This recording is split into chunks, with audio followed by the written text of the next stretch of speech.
ఆదిలాబాద్ గ్రామీణ మండలం సిరికొండకు చెందిన మేకలు కాసే ఆదివాసీ యువకుడు రామకృష్ణ మనుబోతుని చంపారనే నెపంతో అటవీశాఖ సిబ్బంది అదుపులోకి తీసుకోవడం ఆందోళనకు దారితీసింది. విషయం తెలుసుకున్న ఆదివాసీ హక్కుల పోరాట సమితి తుడుందెబ్బ బాధ్యులు జిల్లా అటవీశాఖ అధికారి కార్యాలయం ఎదుట ఆందోళనకు దిగారు. మనుబోతుని చంపినట్లు పేర్కొంటున్న అధికారులు విచారణ పేరుతో తీసుకొచ్చి చిత్రహింసలకు గురిచేశారని ఆదివాసీలు ఆరోపిస్తున్నారు. కొంతమంది అధికారులు స్మగ్లర్లకు లబ్ధి చేకూర్చేందుకే ఆదివాసీలపై కేసులు బనాయిస్తున్నారు. తుడుందెబ్బ నాయకులు మండిపడ్డారు. సిరికొండ అటవీ ప్రాంతంలో మనుబోతుని చంపారనే సమాచారం మేరకే దర్యాప్తులో భాగంగా రామకృష్ణను అదుపులోకి ప్రశ్నించామని అటవీ రేంజ్ అధికారి గులాబ్ సింగ్ స్పష్టం చేశారు. నా మీద కుట్రతో ఇక్కడ తీసుకొచ్చిండు సార్. మనవతి కొట్టిండు అంటున్నాను. నేను మేకరి కాపని నేను కొట్టలే సార్ అంటున్నా. నాకేం తెలియదు. ఎవరో కేసు పెట్టారు నా మీద. పొద్దుగలను తెచ్చి ఆకలి వేసింది కానీ ఎవరు నీళ్ళు లేదు, చాయ్ లేదు, ఏం లేదు సార్. చేసిందని ఒప్పుకో అంటున్నా. అయితే నేను చేయలే అంటున్నా. కొడుకుకు మనుబోతు చంపిండు అని తెచ్చిండు. పొద్దుగాల తెచ్చిండు.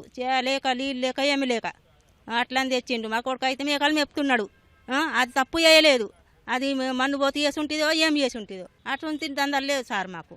వ్యాపారులతోటి రియల్ ఎస్టేట్ వ్యాపారులు కావచ్చు, లేకుంటే స్మగ్లర్లతోటి కుమ్ముక్కై ఫారెస్ట్ అధికారులంతా కూడా ఇసుకను కలపను అదేవిధంగా మొరం నంటూ కూడా తరలించకపోతున్నా ఎవరు కూడా పట్టించుకోపోరు. నిమ్మకు నీరెత్తినకు వ్యవహరి వస్తున్నారు.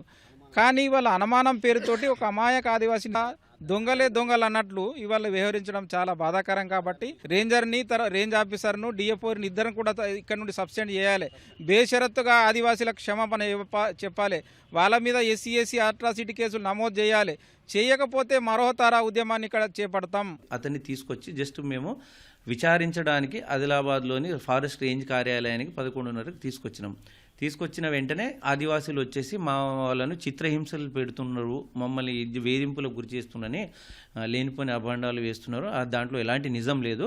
జస్ట్ మా విచారణలో భాగంగానే మాకు నిజంగానే ఒకవేళ జరిగి ఉంటే ఎలాంటి మేము స్పందించకుంటే మా పైన అదే రకంగా ఆరోపణలు వస్తాయి. కాబట్టి వాళ్ళు చేసిన ఆరోపణలో ఎలాంటిది నిజం లేదు.